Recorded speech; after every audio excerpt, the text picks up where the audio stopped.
السلام علیکم ورحمۃ اللہ وبرکاتہ۔ آئیے حضرات سحری کے بارے میں جاننے کی کوشش کرتے ہیں۔ ہم اپنے پروردگار کا جتنا بھی شکر ادا کریں وہ کم ہے۔ اس نے ہمارے اوپر کس کس انداز سے رحم و کرم کی برسات کی ہے۔ رمضان المبارک کا ایک لمحہ ہمارے لیے برکت و فیضیت کا انبار لیے ہوئے ہیں۔ اس نے اپنی بندگی کے لیے روزہ رکھنے کا حکم دیا اور سحری کھانے پر ثواب کی خوشخبری سنائی۔ یہ کرم بالائے کرم نہیں تو کیا ہے؟ حدیث شریف میں آیا ہے، تسحروا فإنی فی سحوری برکت، سحری کھاؤ، سحری کھانے میں برکت ہے۔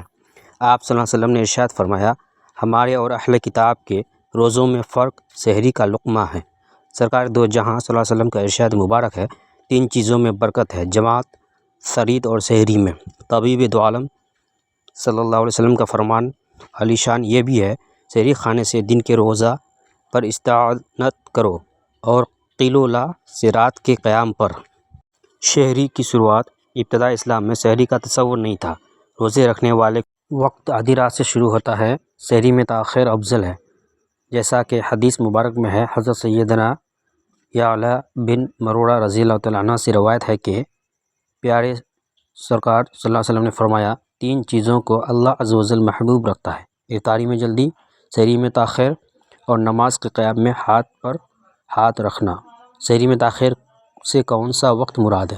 سحری میں تاخیر کرنا مستحب ہے، یعنی دیر سے سحری کرنے میں زیادہ ثواب ملتا ہے، مگر اتنی تاخیر بھی نہ کی جائے کہ صبح صادق کا شبح ہونے لگے۔ یہاں ذہن میں یہ سوال ہوتا ہے کہ تاخیر سے مراد کون سا وقت ہے؟ حضرت مفتی احمد یار خان علیہ الرحمہ تفسیر میں نعیمی میں فرماتے ہیں کہ اس سے مراد رات کا چھٹا حصہ ہے۔ پھر سوال ذہن میں ابھر کر آتا ہے کہ رات کا چھٹا حصہ کیسے معلوم کیا جائے؟ اس کا جواب یہ ہے کہ غروب آفتاب سے لے کر صبح صادق تک رات کہلاتی ہے۔ مثلاً کسی دن 7 بجے شام کو سورج غروب ہوا اور پھر 4 بجے صبح صادق ہوئی، اس طرح غروب آفتاب سے لے کر صبح صادق تک جو 9 گھنٹے کا وقت گزرا وہ رات کہلاتا ہے۔ اب رات کے ان 9 گھنٹے کے برابر 6 حصے کر دیجئے، ہر حصہ 1.5 گھنٹے کا ہوا۔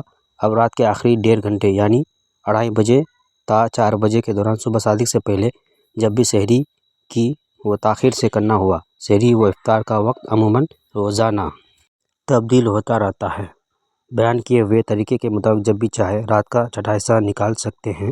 اگر رات میں سحری کر لی اور روزہ کی نیت بھی کر لی، پھر بھی بقیہ رات میں جب چاہے کھا پی سکتے ہیں، نئی نیت کی حاجت نہیں۔ صدق اللہ علیہ العظیم۔ اللہ ہم سب کو سحری کی کرنے کی توفیق عطا فرما، آمین ثم آمین۔